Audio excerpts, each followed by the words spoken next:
¿Y por qué en el primero la arquitectura está a priori y no a posteriori? En la primera está a priori porque el dibujo es ambiguo y la arquitectura también lo es. La arquitectura es esquiva, la arquitectura no es fácil de agarrar, la arquitectura requiere de un esfuerzo gigantesco para conseguir venir a la realidad. Y eso lo saben todos ustedes en lo que sufren para conseguir hacer los proyectos en proyecto. Se pasan el año entero, o el semestre, o el trimestre entero, luchando contra aquel papel en blanco para conseguir que la arquitectura aparezca por algún lado. Y a veces no aparece, muchas veces no aparece, independientemente de que tienen un 6, un 7 o un 8, pero la arquitectura no está ahí. Porque esa ambigüedad de la arquitectura también está en la ambigüedad de esa presentación a priori de la arquitectura, que son los dibujos. Y en esa ambigüedad del dibujo es donde el proyecto de arquitectura se desarrolla como tal. Vamos a acelerar. Entonces, existe nuevamente el problema del modelo, que ya lo tratamos antes. El problema del modelo es que la ambigüedad comienza a desaparecer en el modelo. ¿Por qué? Porque aparece la tridimensionalidad. Y la tridimensionalidad tira uno de los puntos de ambigüedad que la bidimensionalidad nos permite ejercer con mayor tranquilidad. Entonces, esa tridimensionalidad se ve, cada vez es más evidente cuando eso se transforma en fotomontaje. El fotomontaje es un poco ese evento de la tridimensionalidad llevada a una necesidad de realidad que a veces para la arquitectura es desnecesaria.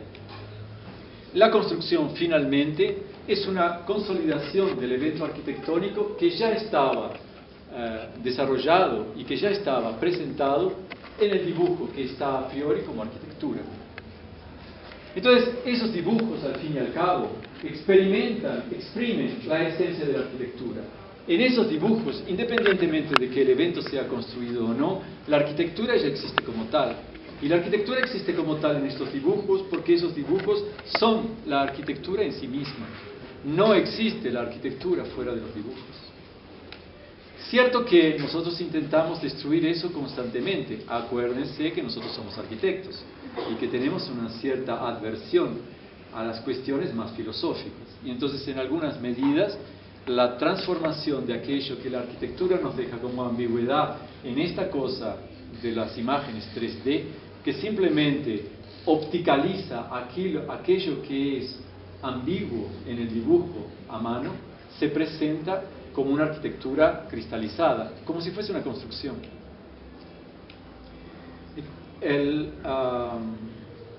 Y en ese aspecto de esa cristalización existe tal vez en el fotomontaje, a diferencia de en las maquetas 3D, existe en el fotomontaje todavía una presentación dupla, paralela, de la representación de la arquitectura real y de la arquitectura futura como un evento único.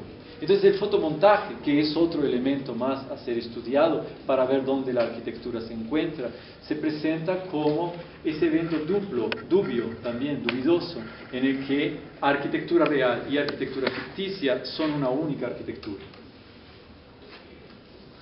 Ahora, yo no querría o no gustaría que ustedes interpretasen que la construcción no tiene ninguna validad, simplemente porque defiendo que la arquitectura está en los dibujos.